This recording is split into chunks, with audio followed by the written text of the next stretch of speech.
Bodoland territorial কাউন্সিলৰ BTC যিটো assembly একদিনীয়া কাৰ্যসূচী লৈ পেলাই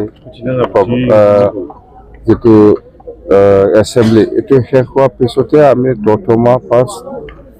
দতমা ফুটবল প্লেগ্ৰাউণ্ডত যিটো 15 কোটি আঁচনিৰ দ্বাৰা যিটো ষ্টেডিয়াম বনোৱা হৈছে সেইটো আমি ফাউণ্ডেশ্যন কৰিছোঁ। ইয়াৰ পিছত আমি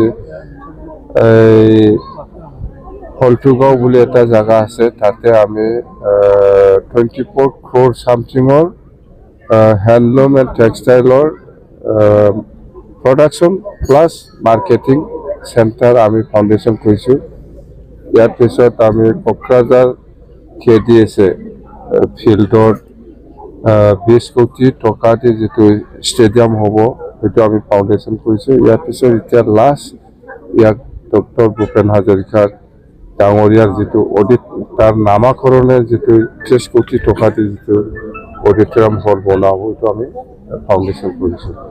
এইটোৱেই লাষ্ট। আৰু আজি আমাৰ BTC এছেম্বলিত খুব ভাল এটা বিল বহুত বছৰৰ পৰা আমিও যোৱা 15 বছৰ শাসন কৰা সময়ত বহুত চেষ্টা কৰিছিল, আমি পাৰা নাই।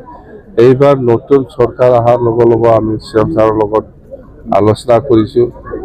ইয়াৰ পিছতহে এইটো আজি হ'বলৈ সক্ষম হৈছে যে স্কুল প্ৰভিঞ্চিয়েলাইজেশ্যন আৰু ৰিঅৰ্গেনাইজেশ্যনৰ স্কুলৰ যিটো বিল আনিব লাগে BTC হিচাপে সেইটো আমি খুব সুন্দৰকৈ আজি অপজিশ্যন হওক ৰুলিং পাৰ্টি হওক একেলগে মিলি পেলাই আমি এই বিলটো আনিব পাৰিছোঁ আৰু আমি আজিতো আমি ছাকচেছফুলি আমি ক'ব পাৰোঁ।